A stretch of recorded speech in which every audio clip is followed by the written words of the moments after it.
All right, Jeff Fenster, welcome to Persistence Playbook. Thank you so much for having me. It's an honor and privilege, and I really appreciate the invite. Hell yeah, I'm excited for this one. We were just chatting about you got the MJ jersey over your right shoulder there, the Wizards MJ jersey to inspire you and all of us that once you reach the age of 40, you're not over the hill and you can That's still right. get it done.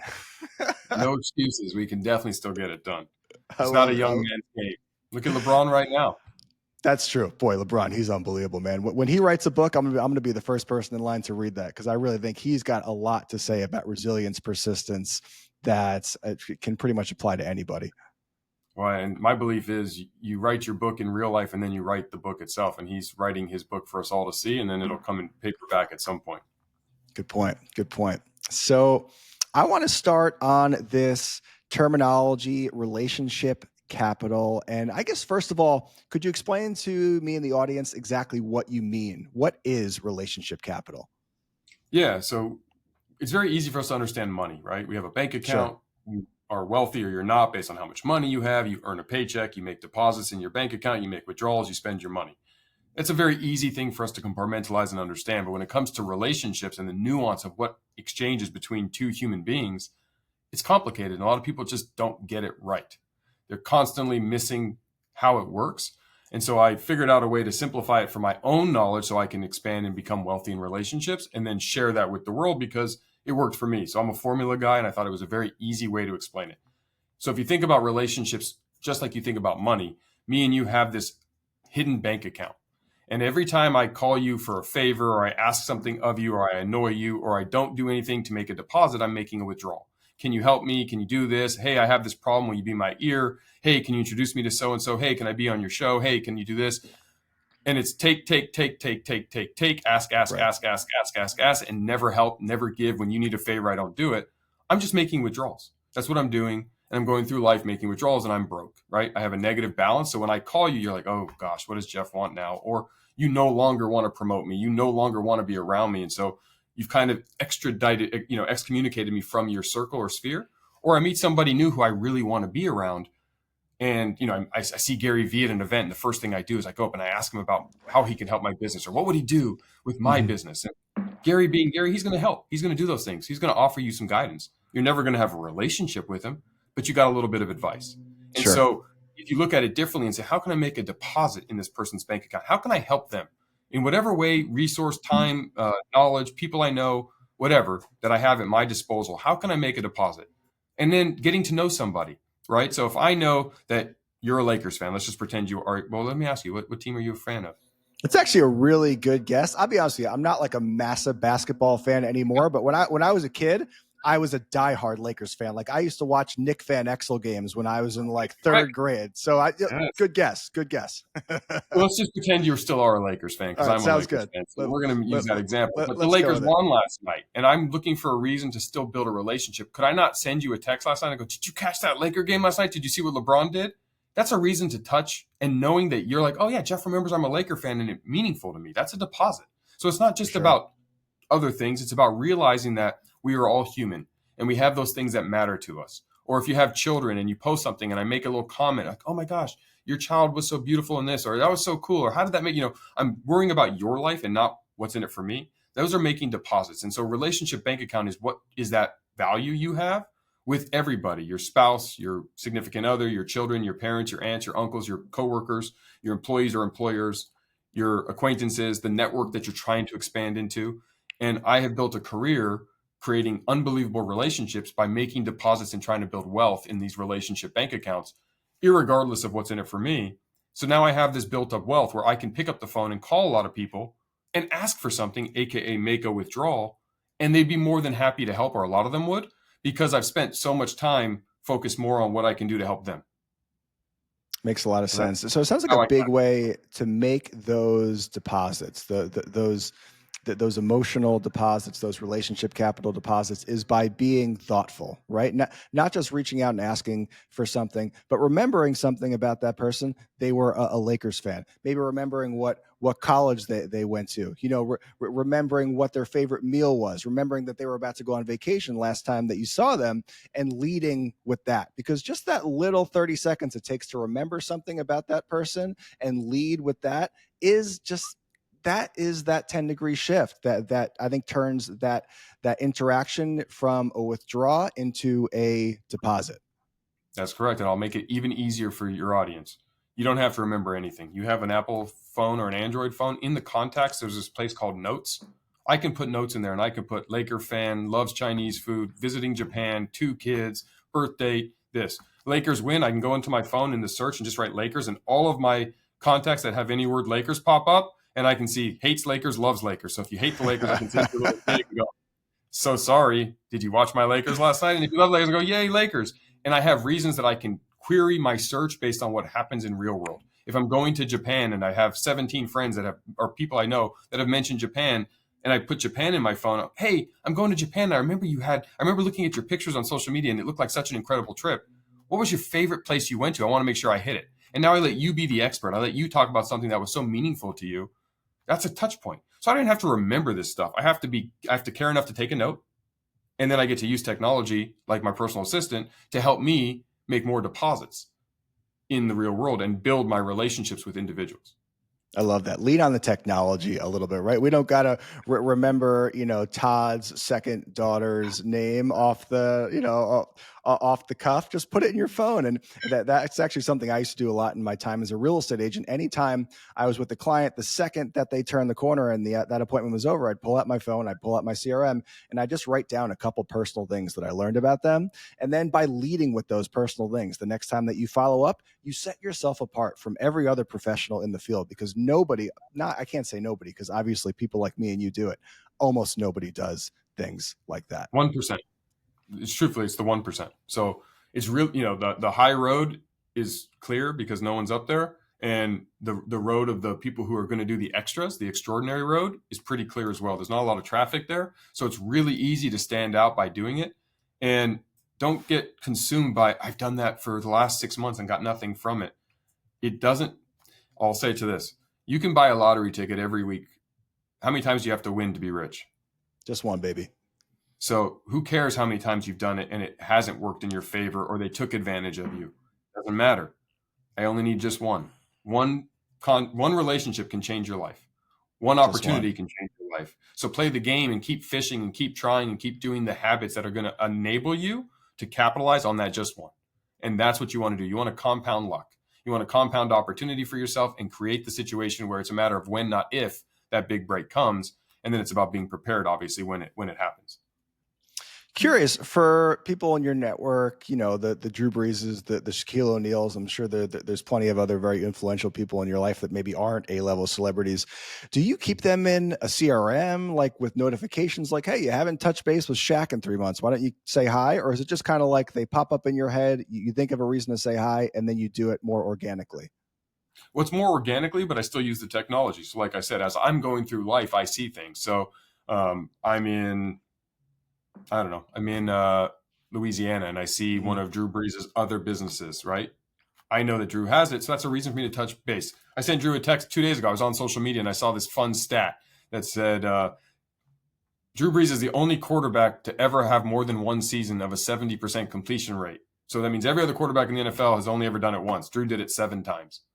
What a sicko. So I screenshotted it, and I sent it to him, and I'm like, that's pretty impressive, right? And it was just something that made me think of him. So I wait till I think of the individuals. Obviously, the A-listers, you're going to think about a little bit more just because they're famous. So you're going to see things about, I'm going to watch Shaq on TV, or I'm going to see Drew, and we reach out and talk. I have more of a friendship with them at this point, but some of the others that I don't have as much of a friendship with, I see them, or, I see something that reminds me of them. So it's really easy. But they're the ones you got to do it less of because everybody is vying for their attention. Right. Sure. So you don't want to just be someone who's you don't want to overdo it either. Like there's an art to it, right? There's a nuance, but more importantly, forget A-listers, forget celebrities, because that's not how you're going to get your break. Like they come after execution. The way you're going to get your break is it's going to be the checkout clerk at the grocery store, the person at the car dealership, the person at the airport, the person in that restaurant, the waiter or waitress that has the right connection to somebody who can really, really help you. I spoke at an event just this last week. One of the people in the audience, I mentioned the word airports, that I'm looking to bring Everbowl to an airport. One of the people in the audience hit me up after and said, Jeff, my parents actually have a company that brings concepts like yours to these couple airports. Can I set up that introduction?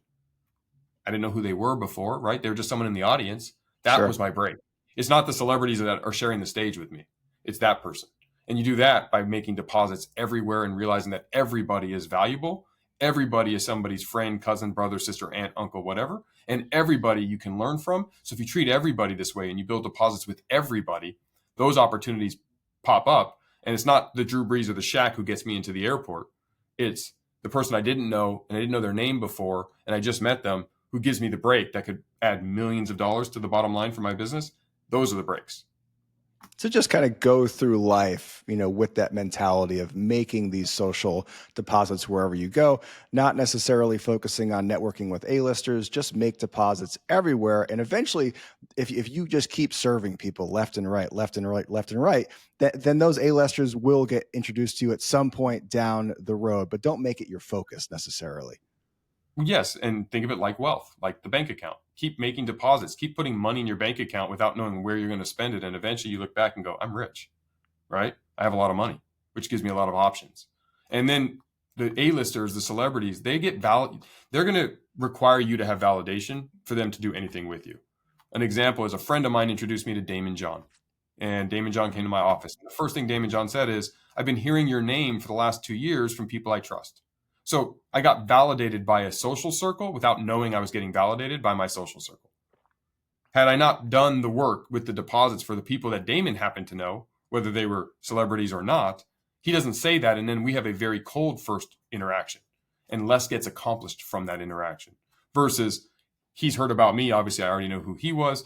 We've shared the stage, but never actually at the same time. So we had never met. And then boom, we finally get a chance to meet. I obviously know who he is. He knew who I was. So we don't have to establish who you are and trust. We can get into relationship. Is there room and synergies for us to do some things together?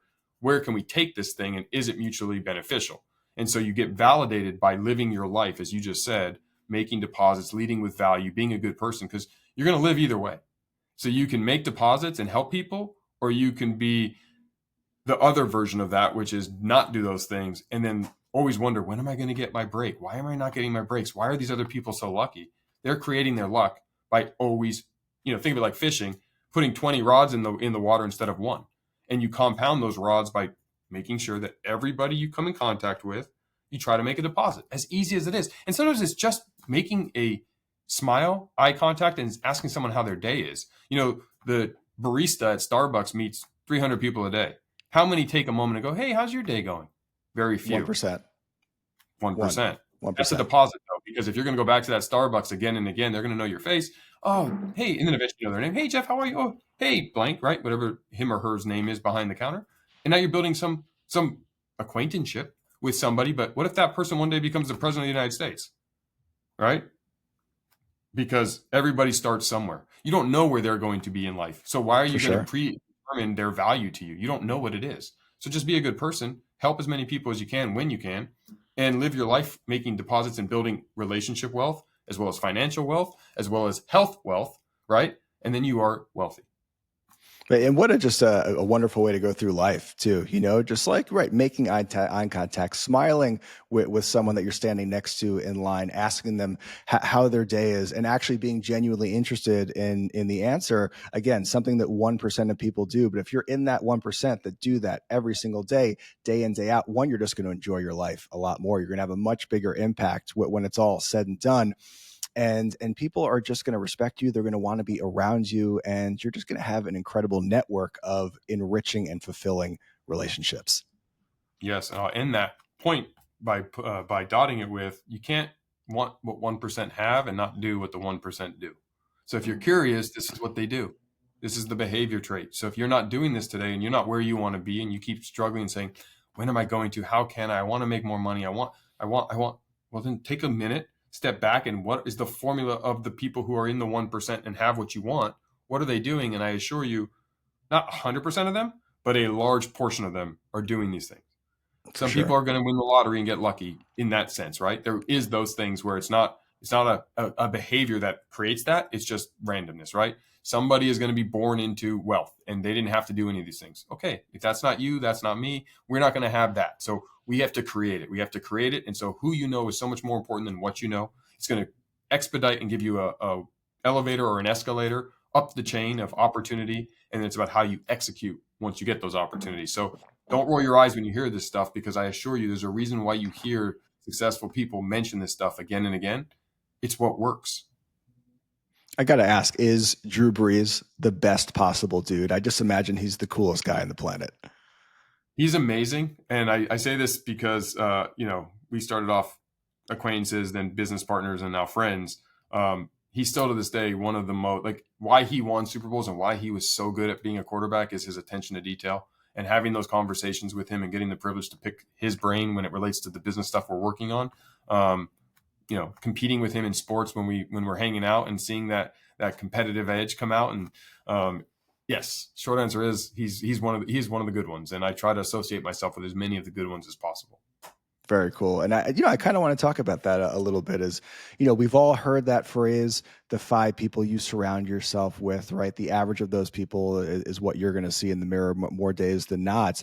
Do you make it a real consistent effort to make those 5 people, upstanding, driven individuals? Like, do I have to be a highly motivated, driven individual with big time goals to be in Jeff Fenster's inner network?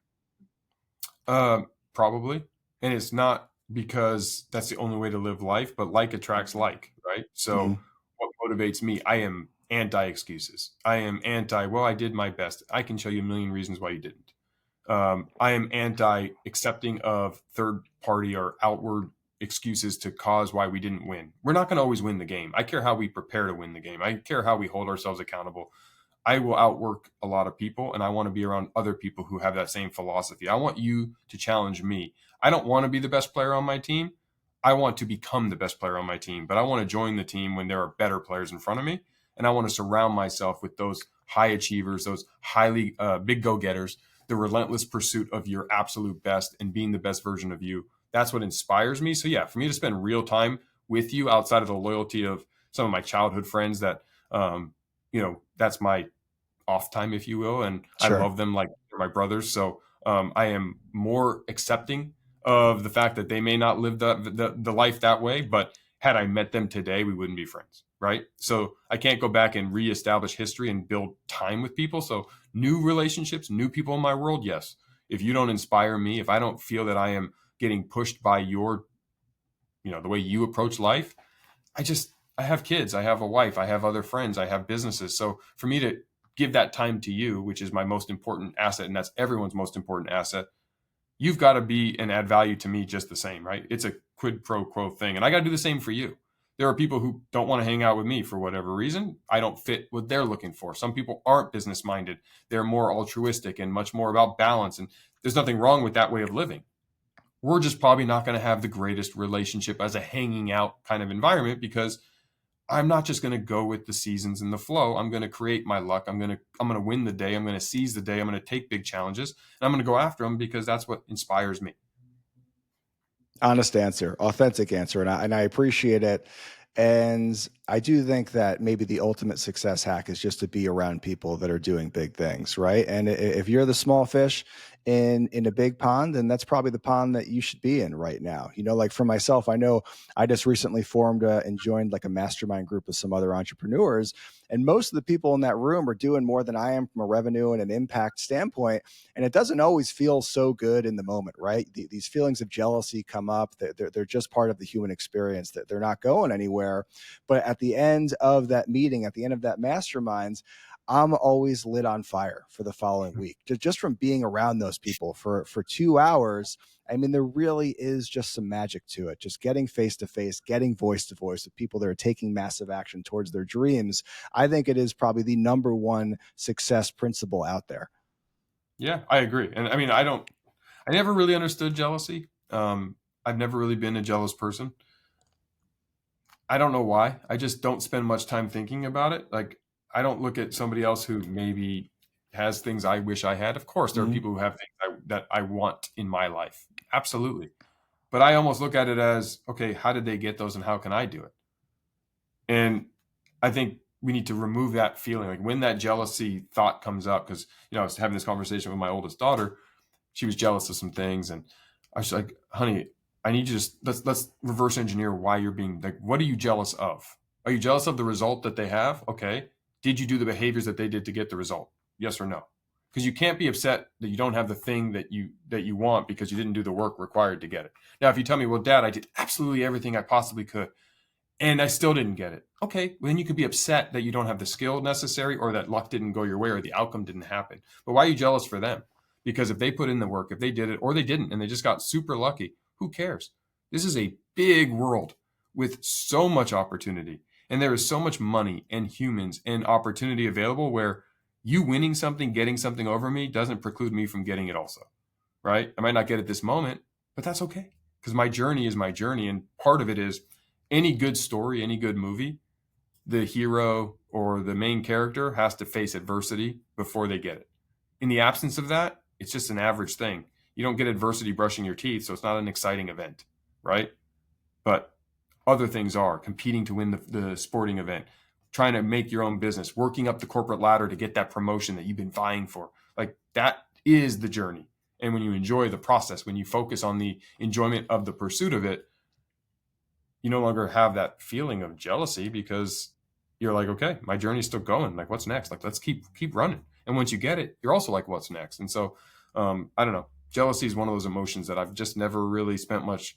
I've never really had much of. So maybe I'm speaking out of turn because I don't live that feeling, so I don't understand it like others do. But I wouldn't let that. If I was dealing with it, I would quickly try to transition away from that into how do I use that feeling to change so I no longer have it, and now start to win where I don't have a reason to be jealous. For sure. And I agree. I think that jealousy, maybe you don't feel it. Some people do. I think we've all just got to reframe it. For myself, I know when I feel some jealousy, I kind of think of it as a compass. I'm like, okay, that's a gift right there, right? That's just life telling me, all right, maybe that's something I want and I need to be taking more action towards. So I think that when I make that simple shift in my brain that jealousy is not a bad thing, it's actually a gift. It's just part of nature, and it's a compass showing me which way I need to be going. Then I think I can use it for me, as opposed to so many people that just scroll through Instagram. They see things they don't have. It paralyzes them. They think, wow, there's so many people out there having success. All the success is taken. I can't have any. I think that's Sure. probably that's the negative way to leverage and use jealousy. And I think it's very also important. Like, it's 2024, about to be 2025. Everyone should understand social media is not behind the scenes look of the real story of anything, right? It's a snapshot in time, and it's a snapshot of real or fake. No one will really know unless you know the person that you're staring at. So I could stand in front of I don't know, a private plane. You don't know if I really own the thing. And if I do own the thing, you don't know if I'm upside down in debt and can barely afford the thing. You don't know if I own 1/20th of an ownership in it, or if I bought it cash, or it's my friend's plane, or it's one of those fake planes in one of those networking events where you could take a picture in front of the appearance of it. Like, it's Right. meant to just a picture, right? It doesn't mean anything. And if that is what you're looking at because you want a private plane, you want financial success, stop dreaming, start planning, right? Stop hoping and start executing. That's what you got to do. That's the takeaway.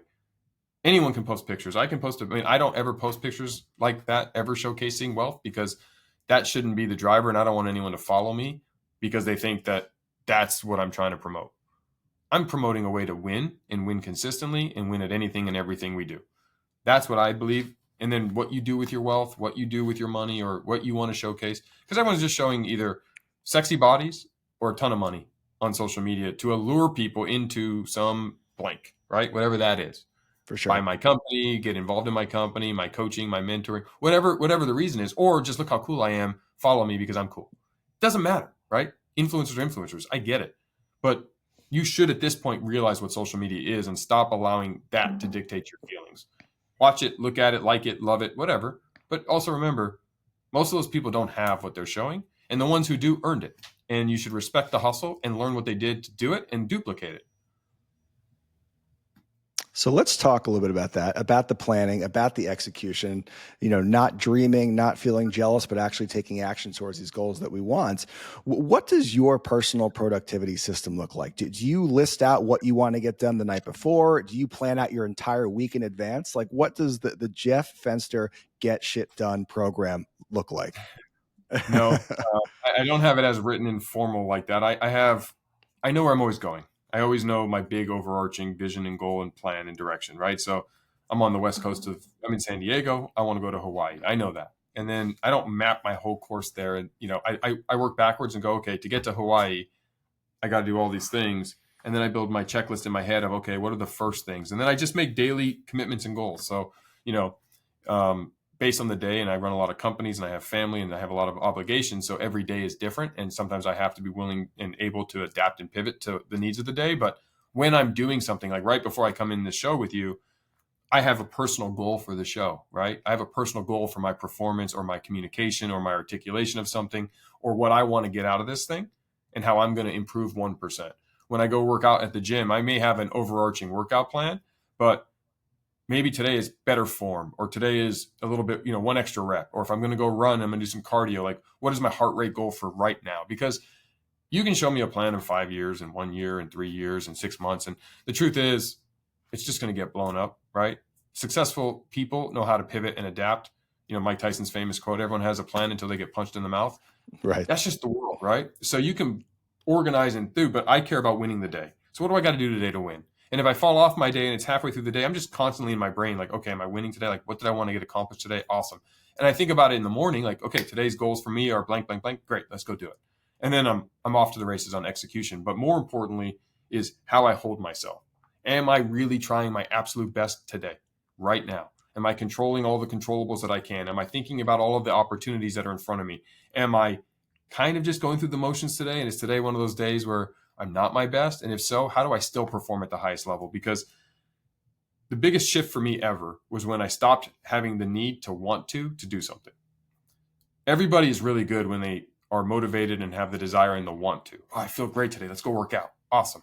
How about tomorrow when you feel like you didn't sleep good and you feel like you fell out of the back of a truck and your body hurts and you're sick? You don't want to work out. Are you going to? Yes or no? Because that's going to define you. And then if you do, how much effort are you going to put through? And are you going to fight through the discomfort and the pain? Because that's where growth happens. And when you can learn to do things, irregardless of the want to, the desire, or the feel good and feel like it, you're unstoppable, because that's where no one else does it. You want to go back to the 1%. The 1% work on it every day, no matter what. You brush your teeth every day, whether you feel like it, whether you're running late. You will brush your teeth today. Well, most people will, right? Like, that's a habit that everyone does Hopefully. daily, regardless of all the things that might pop up. I might be super late for a meeting and I might brush my teeth in the car, but I'm still going to brush my teeth. I'm not going to go in with bad breath.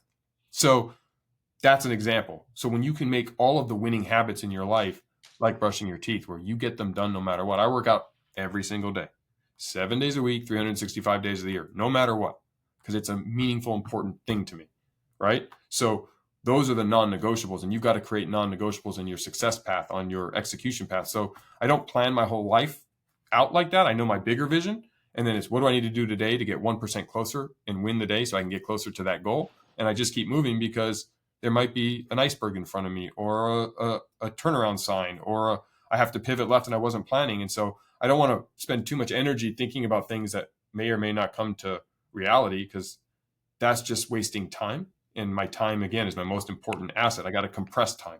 What can I do today? Move the needle. Let's go and keep winning.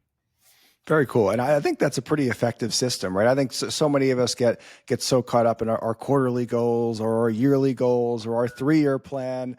And the truth is, right, so many things are going to happen in between now and then. We're going to have to make so many pivots, micro and macro pivots, to get to that 5-year vision, that 10-year vision, whatever it is, that really we're going to benefit much more by keeping our focus narrow, by just thinking about today. What do I need to get done today that's going to get me close to that, whatever it is, 5-year, 10-year vision, the top of the mountain, whatever it is for you, whatever it is for anybody. I like that a lot. And I've heard other people talk about that too. I know, like, Tim Ferriss, I've heard him talk about how he doesn't really believe in goals beyond a year. He's like, anything beyond a year, I might completely change what the hell I want to do anyway. So I'm just going to focus on right here and now and what I can get done today. I kind of want to dive in a little bit more though to like your routine and your checklist. Do you try and keep that checklist a certain amount of items? I know for myself, if I've got a checklist of 25 items, I get overwhelmed sometimes and I only wind up getting a few done. Like, do you try and keep the items on that list shorter than longer? Like, what does that actually look like for you? Well, I break it into my own columns, if you will, right? So, like, I Okay. have my financial goals. And so what do I need to do today financially? So a lot of times that's going to be my businesses. And so then I look at the companies I run and own, and they're like children, right? So some days each one may need more of my time or less of my time based on where they are. And so, that's there. My family is another one. Like, what do I need to do to make sure that my family and me, like, that's moving in the direction and I can win the day with my kids, my wife, Mhm. my parents, my friends, like family and friends, I guess, are the next bucket. And there's my health bucket. As I mentioned, I work out every day. I'm going to find the time. And so I do keep my checklist down to basically those main three, right? Cool. Wealth, health, and family. Some people might add the spiritual one, and some others, some may have a few others that they want. Mine fall some variation or version of those three.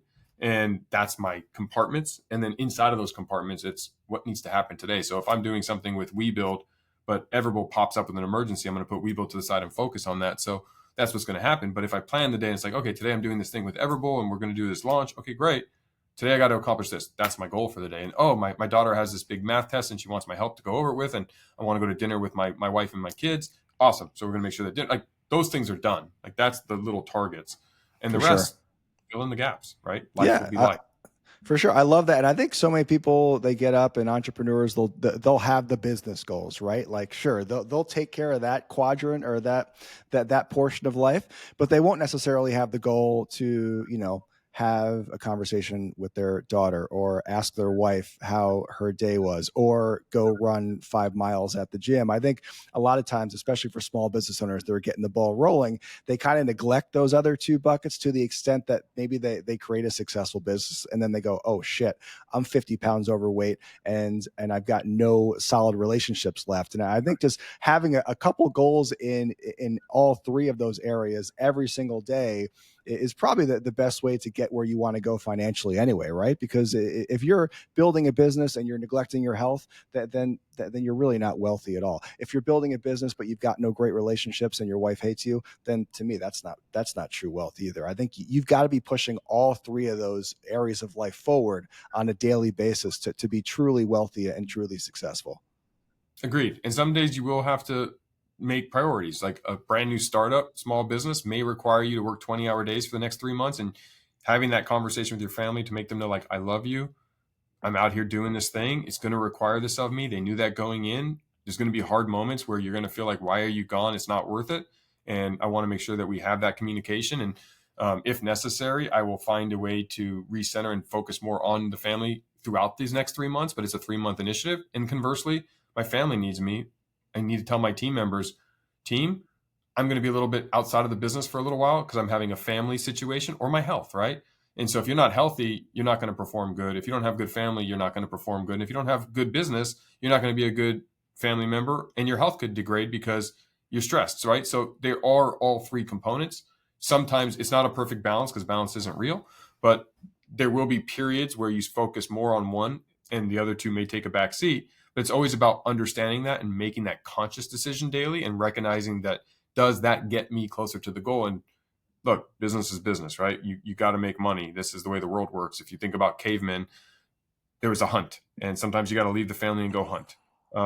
That's just what has to happen. Today, we don't hunt like animals for survival. We hunt for capital for survival. So how you earn your keep, whether you're the dad or the mom in the household, or whether you have no kids and you're the husband or the wife, or you're a single person, you are responsible to go hunt, or you have someone in the family doing that. And so that has to sometimes take a priority, but sometimes your family has to take a priority and sometimes your health does. And the perfect day is when you can balance all three. Doesn't always work. I wish I could tell you that that's the norm. It's not. Something usually gets the advantage. But even if I don't have a ton of time for my health, I can wake up 20 minutes earlier and get a little workout in. And even though I may not have time for my family as much as I want to, I can sneak a text every now and again and set an alarm on my phone every 60 minutes to just send a text to either my wife or my kids and just say, hey, honey, I know I haven't seen you in a week and a half because I've been working my ass off. Just want you to know I miss you and love you. And that little thing goes a long way. So it's if it's important to you, you'll find a way to just touch it. But that little thing that took 30 seconds, back to the relationship conversation, can make that deposit for the day, can actually make that the win for the day. And that could make my wife go, oh, you know what? Thanks, Jeff. Like, that really meant a lot. I haven't seen you. We miss you, but we know you're out there killing it for us and trying your hardest. And just knowing you're thinking about me, that means a lot. And that might be all that was necessary. Like, it doesn't mean you have to carve out 2 hours and go have dinner every night, even though that may be what you want to do. You can't always get to. For sure. Not every day is going to be Epcot Center with the family, but you can chip in those little wins here and there on those busy business days, and they make a big difference. So curious. Here's a question I like to ask high performers like yourself: are you an early riser? Do you kind of utilize those morning hours for productivity? Like, what do those first few hours of the day look like for Jeff Fenster? I'm up early, not because I want to be. My brain just wakes up usually between Okay. 4 and 5 a.m. All Every right. day. So at first it was a curse, and now it's a blessing, right? So I get a lot of stuff done. I used to be there and go, gosh, I just want to go back to sleep. I closed my eyes, I just couldn't do it. My brain is active. I think when you're filled with a lot of passion and excitement and energy about life and all the things that you want to accomplish, and you're more excited than dreadful about what tomorrow brings, you wake Sure. up excited. Go look at a kid on Christmas morning. Most of them don't need an alarm clock, right? They just wake Good. up. For Uh, sure. So you're up at 4 a.m. and you just go straight to work. Is that no, the routine? not always. No, not always. I mean, between 4 and 5, my eyes just open. I haven't set an alarm clock in years. And usually, what That's I'll do, awesome. if I'm, yeah, I need some of that. That's great. yeah. I mean, listen. You say that, but then on a Sunday morning when I am on vacation with my family and I'm up at 4 a.m., they're not up for a while. Right. So there's pros and cons, but I use that a little bit of me time. I mean, if I'm at home and I travel about 130 nights a year, so when I'm in a hotel, I immediately get out of bed. I go get Okay. my workout in usually, and then I get on my computer and I start working. But when I'm at home, my wife doesn't really like when I get out of bed and wake her up. So I usually pull up the laptop. I have it on a dim thing so it doesn't wake her up, and I send some emails and I'll catch up on the news, and I'll reignite myself for the morning. And then by about 5:15, 5:30, I usually get out of bed no matter what. And I have a gym at home, and I'll get my exercise in, and then it's about 6 a.m. And at that point, it's what does the day need? Because I have business on the East Coast, so it's 9 a.m. over there now, and things are up. People are up, and world's happening. So Sure. So 6 a.m. is when that morning checklist kind of gets made for the day. correct. Everything pre-6 is usually for me and catch up. A lot of the emails I send to I send a lot of emails at 4, 4:30, 5 in the morning, because there's nothing bothering me. There's no distraction. I'm just sitting there, and sitting up in my bed, doing stuff. And then I get my workout in, which is important. And I don't always get to do it in the morning, but that's on a typical day, that's the typical path. And then between 6 and 9, I usually have either work calls or stuff happening if I'm in San Diego, and then I come to the office sometime between 8:30 and 9, usually as the team's showing up, and then it's all the daily activities. And then Nice. I don't think I mentioned this, but I was a San Diego boy there for a little bit. Right after college, my roommate and I moved out to Pacific Beach, and we got this little two-bedroom bungalow right there on the water, right off of Garnett. And I mean, boy, we had, I think those 6 months were, I mean, I don't know if I could carve out a more fun 6 months of my life than the 6 months we had living off Garnett and Pacific Beach. why only 6 months? Why'd you leave? I'm an East Coast boy, right? Born and raised in New Jersey. So I think at the end of the day, well, I mean, probably the truly honest answer was because I was broke and I just had no money left. So yeah, I was working at SeaWorld talking about the whales and the sea lions didn't really pay much more than minimum wage. And I think at the end of 6 months, I had kind of spent everything I had, and it was a question of, okay, am I going to like get a real job and really plant some roots here? And I think I just, I missed my family. I really did. I mean, and all the relationships I had built in the first 18 years of life kind of brought me back to the East Coast. Sure. But Pacific Beach is a special place. I mean, you could do whatever the hell you want every day of the week. It's so nice. You go hiking on Monday, surfing on Tuesday, play golf on Wednesday, and then just do it all again. I mean, it's pretty good life out there. I'm looking outside right now, and it's about 75, sunny, and not a cloud in the sky. Oh yes, So for sure. It's actually it's a nice day here in Jersey. 50 high of 58 today, so we're not going surfing here, but you could squeeze in some your golf today. definition of nice day and mine are different. For sure, 100%. So I'm just curious too. I know we talked about your morning. Is there a point in the day where you try and stop work, or does work just kind of go throughout the day and that's okay? Or is there a point where you try and like shut the phone off and say, okay, I'm done for the day. We'll get back at it at 5 a.m. tomorrow? So this is where a lot of people disagree with me, and I don't look at it as work. And I wish more people understood this. If I thought of it as a job and I can't wait to shut it off, I wouldn't be doing it. I love what I do. I love hanging out with my kids. I love working out and playing sports. I love Everbowl and WeBuild and entrepreneurship and speaking. I love podcasts. I just love all the stuff I get to do. So I'm not a clock watcher, unless I have a reason to be somewhere because of I'm doing the show with you at a specific time. I obviously Mhm. have to pay attention to a clock. It causes some conflict at home because my wife would be like, it's 8:30 and you haven't even come home yet. I'm like, honestly, I didn't realize it was 8:30. I'm just doing what I'm doing. I don't look at the clock going, is it 5 yet? Right? It Right. just doesn't, unless we have a dinner or my daughter has something or we get something planned, the day's the day. I don't care if it's Saturday, Sunday, Monday. Like, I don't know this weekend, weekday. I only, I think that that's one of the reasons why you're not you, but society is not successful. You're using the word work. I'm not working. I'm living my life. I'm doing what I do. I'm writing my story live right now. This is me. This is my investment of my time on this earth, and I get to do what I'm doing. And I'm going to do it to the best of my ability, and I'm going to love what I do. And if I don't love it, I'm going to find what I love and keep doing that. And therefore, no, I'm available to my team and my businesses 24/7. Like I'm available to my family 24/7 because I love them both, and my health 24/7. Like those things are non-negotiables to me. So I don't look at it that way. I don't understand people who look at it that way.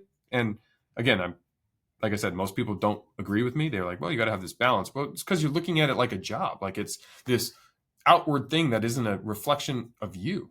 You're a podcast host. This show is you, whether you put in 10 minutes of effort or 24 hours of effort. This is a reflection of you. And whether you realize it or not, people are getting to experience you through this show. It's going to live past you. And when you're laying on your deathbed, this is what you invested part of your life into.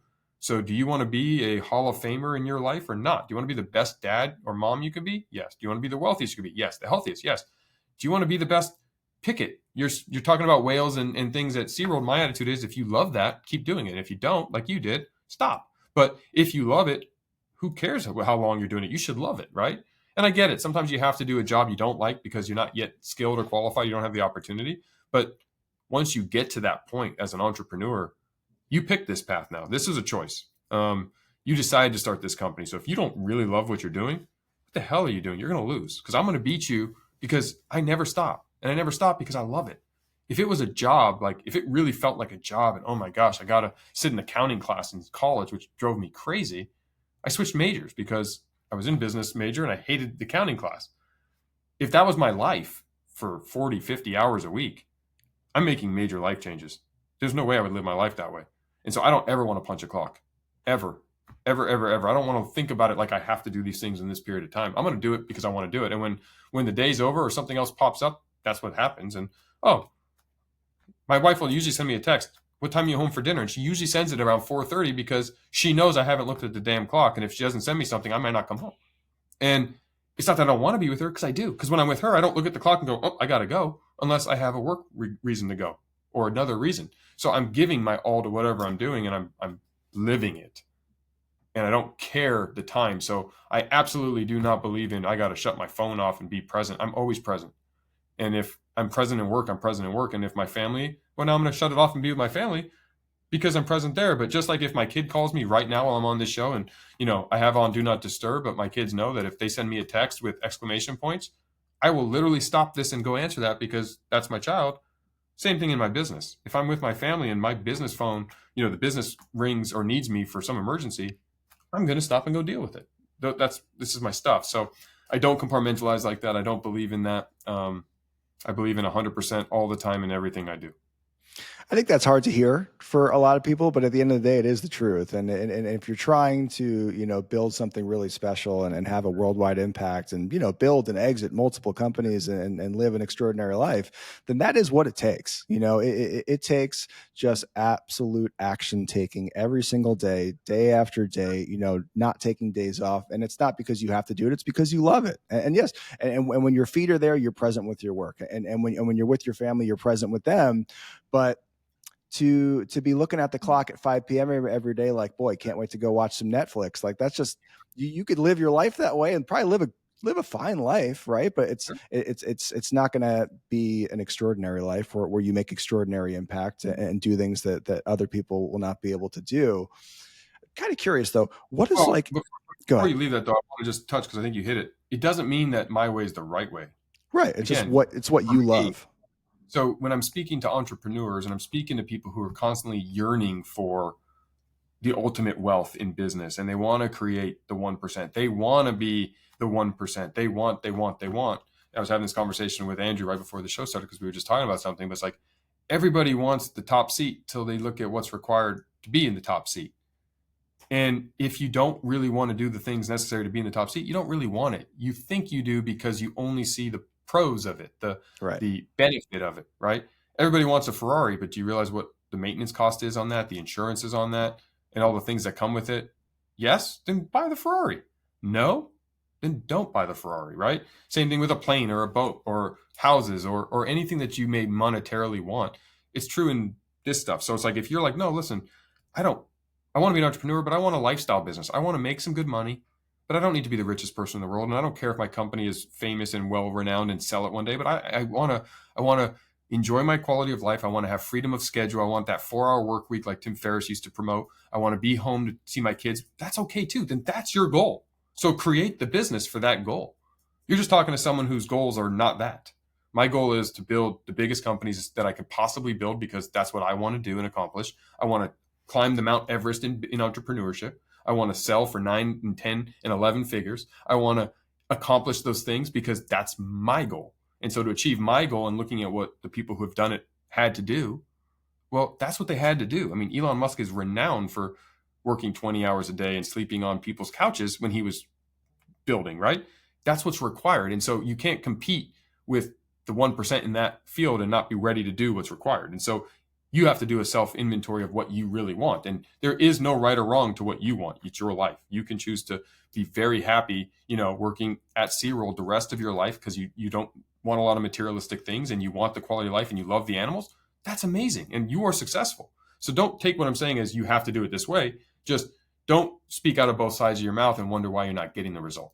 If you want this, if you want to hike and climb the Mount Everest of entrepreneurship, this is what's required. Well put. I agree. There is no right or wrong there. I completely agree. Curious what your kind of internal dialogue looks like throughout the day for someone that has the internal motor that you have, has built and exited multiple companies and is trying to do the things that you're doing. Like, how do you talk to yourself on a daily basis? Are you constantly pushing yourself? Like, what's that Jeff Fenster like inner conversation look like throughout the day? Oh gosh. There's a question you probably haven't gotten recently, but I think it's an important one. I think people are always curious as to kind of what's going on inside the noggin for someone like yourself that has that fire inside of them. Like, how do you speak to yourself on a daily basis? How do you push yourself through resistance and continue taking action? It's not a push, it's a fear. It's what keeps me up at night. I don't remember who said it, and I probably butcher the quote, but it is the best articulation.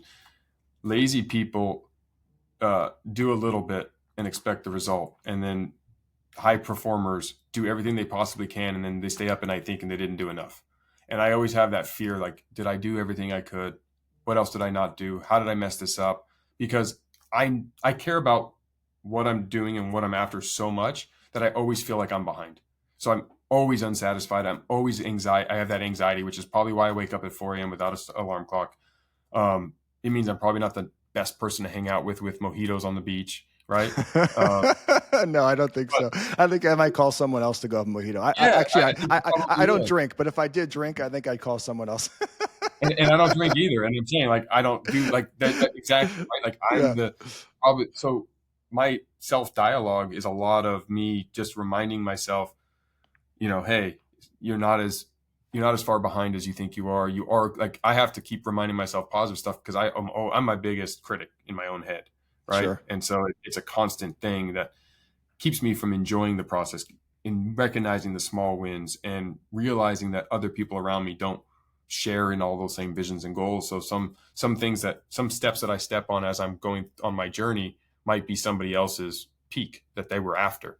And I am not the greatest at that. So I do a lot of that self-talk. I have zero issue with getting my own motor going because, like I said, if I'm not into it, I don't do it. I'm 100% right. Or zero.